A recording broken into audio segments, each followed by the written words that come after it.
নমস্কার বন্ধুরা, Indian food চয়েসের রান্নাঘরের থেকে সকলকে স্বাগত জানাচ্ছি।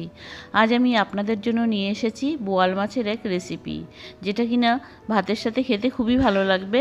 আশা করছি রেসিপিটা আপনাদের সকলের কাছে ভালো লাগবে। যদি ভালো লেগে থাকে তবে অবশ্যই চ্যানেলটিকে সাবস্ক্রাইব করার আর লাইক কমেন্ট দেওয়ার অনুরোধ রইল। তাহলে চলুন দেখে নেওয়া যাক আজকের রেসিপি আমি কিভাবে তৈরি করছি। প্রথমে আমি বোয়াল মাছ দুটো ভেজে নিয়েছি। আমি এই বোয়াল মাছ ভাজাটা আপনাদের দেখাইনি, কারণ বোয়াল মাছ ভাজা করতে গেলে অনেকটা তেল ছিটে গায়ে লেগে যায়। খুব সাবধানভাবে আমি ক্যামেরা বন্ধ করে আমি এই বোয়াল মাছটা ভেজে নিয়েছি, তাই আপনাদের এই বোয়াল মাছটা ভাজা দেখালাম না, তার জন্য আমি দুঃখিত। তারপর আমি রান্নাটা শুরু করছি। ওই কড়াইতে আরও যে সর্ষের তেল আছে সেই তেলে আমি একটা শুকনো লঙ্কা, 1 চামচ সাদা জিরে আর এলাচ, দারচিনি, লবঙ্গ ফোড়নে দিয়েছি। ফোড়নটা একটু ভালো করে নেড়েচেড়ে ভেজে নিয়ে তারপর এর মধ্যে 2টো পেঁয়াজ কুচি আমি দিয়ে দিলাম। এবার এই পেঁয়াজটা তেলের মধ্যে নাড়াচাড়া করে বেশ কিছু সময়ের জন্য ভেজে নিব। পেঁয়াজটা কিন্তু একটু লাল লাল করে ভেজে নিতে লাগবে। যখন পেঁয়াজটা ভাজা হয়ে যাবে তখন আমি এর মধ্যে একটা কাঁচা মশলা দিচ্ছি। একটা পেঁয়াজ, 1 টুকরো আদা আর 4টে কাঁচা লঙ্কা দিয়ে একটা কাঁচা মশলা আমি এই তেলের মধ্যে দিয়ে ভালো করে একটু কষিয়ে নিব। এই কাঁচা মশলার মধ্যে যে জলটা আছে সেই জলটা কিন্তু সম্পূর্ণ একটু শুকিয়ে নিতে লাগবে।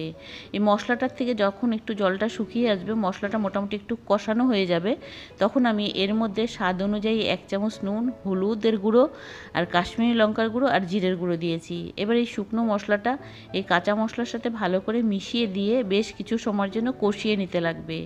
যতক্ষণ পর্যন্ত এই মশলার থেকে তেল ছেড়ে না আসবে ততক্ষণ পর্যন্ত এই মশলাটা কষিয়ে নিতে লাগবে। এখন কিন্তু মোটামুটি মশলাটা আমার কষানো হয়ে এসছে, দেখুন একটু তেল ছেড়ে আসছে। এখন কিন্তু মশলাটা সম্পূর্ণ কষানো হয়ে গেছে। তারপর আমি ঝোলের জন্য এখানে জল দিচ্ছি। জলটা একটু অল্পই দিব, কারণ এই তরকারিটা একটু খুব মাখো মাখো ঘন করে রান্না করতে লাগবে, সেই জন্য ঝোলটা আমি অল্প দিয়েছি। ঝোলটা দিয়ে একটু নাড়াচাড়া করে ফুটিয়ে নিব। ঝোলটা দেখুন এখন ভালো করে ফুটে এসেছে। আমি এখন আগের থেকে ভেজে রাখা মাছগুলো দিয়ে দিচ্ছি। মাছটা দিয়ে তরকারিটা বেশ কিছু সময়ের জন্য রান্না করে নিব। এখন মোটামুটি তরকারিটা একটু রান্না করে নিয়েছি। ঝোলটা কিন্তু একটু শুকিয়ে এসছে, আর তরকারিটা খুব সাবধানভাবে নাড়াচাড়া করতে হচ্ছে, কারণ মাছগুলো ভেঙে যেতে পারে। এভাবে মোটামুটি 4-5 মিনিট আমি তরকারিটা রান্না করে নিচ্ছি। এখনও কিন্তু তরকারিটা মোটামুটি ঘন হয়নি, আর একটু ঘন করে রান্না করতে লাগবে। আর একটু তরকারিটা রান্না করে নিচ্ছি। এবার কিন্তু মোটামুটি তরকারিটা রান্না হয়ে গেছে, ঝোলটা ঘন হয়ে গেছে। আমি বেশ কিছু সময়ের জন্য নাড়াচাড়া করে দিয়ে তরকারিটা আমি গ্যাসের ফ্লেমটা বন্ধ করে দেব।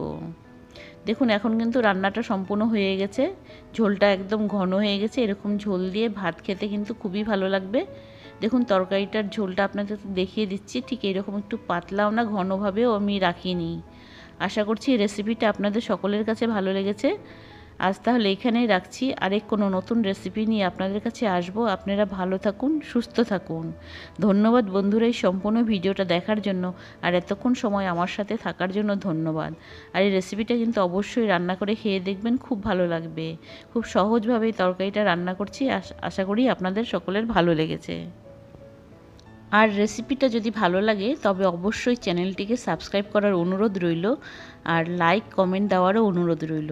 আর রান্নাটা কেমন লাগলো সেটা কিন্তু অবশ্যই কমেন্ট বক্সে জানাবেন।